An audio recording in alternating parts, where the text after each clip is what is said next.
Welcome to Bird Media. నేను మీ Pavan Krishnamurthy. 262 social media accounts, 85 X అంటే Twitter, 52 Instagram, 70 YouTube, 55 Facebook accounts, వీటన్నిటిలో ఉన్నటువంటి తప్పుడు సమాచారాన్ని హెరిటేజ్ ఫుడ్స్కి సంబంధించి వాళ్ళ ప్రతిష్టని దెబ్బతీసేలా వాళ్ళు చేసినటువంటి తప్పుడు సమాచారాన్ని 24 గంటల లోపులో పూర్తి స్థాయిలో క్లియర్ చేయాలి, డిలీట్ చేయాల్సిందే అని చెప్పి కోర్టు స్పష్టం చేసింది. ఆల్రెడీ సాక్షికి నోటీసులు ఇచ్చారు, 100 కోట్లకి పరువు నష్టం దావా వేశారు.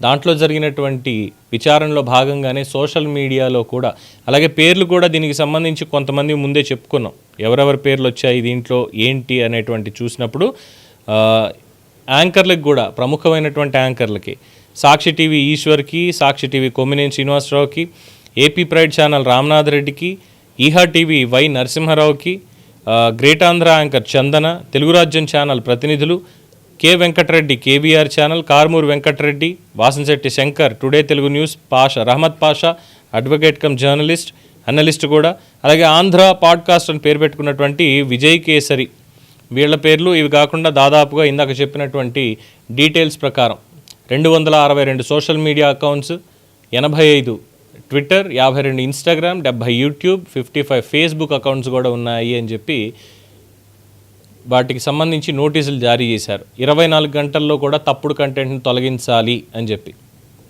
సాక్షి మీద 100 కోట్ల పరువు నష్టం దావా, తిరుమలకి సంబంధించి, లడ్డు కల్తీకి సంబంధించి, అలాగే హెరిటేజ్ సంస్థకి సంబంధాన్ని అంటగడుతూ చేసినటువంటి ప్రచారాలు, వీటన్నిటిని కూడా అందులో చెప్పి ఇవన్నీ కూడా నిరాధారమైనటువంటివి అని చెప్పి న్యాయవాదులు కోర్టులో వాదించారు. ఏకీభవించినటువంటి న్యాయస్థానం వెంటనే అన్ని డిజిటల్ ప్లాట్ఫామ్స్ నుంచి కూడా వీటిని తొలగించాలి, లేని పక్షంలో గూగుల్, మెటా వంటి సంస్థలు నేరుగా ఈ కంటెంట్ తొలగించేలా చర్యలు తీసుకోవాలంటూ ఆర్డర్ ఇస్తుంది. సో ఈ ఆరోపణలు రాజకీయ నాయకులు ఒకళ్ళ మీద ఒకళ్ళు చేసుకుంటే పర్వాలేదు, కానీ సంస్థల మీదకి వెళ్ళినప్పుడు కొన్ని కంపెనీలు మాట్లాడకుండా ఉంటాయి, కానీ కొన్ని మాత్రం చాలా కఠినంగా వ్యవహరిస్తాయి. అందులో ఈ హెరిటేజ్ని కూడా ఒకటి అనుకోవచ్చు.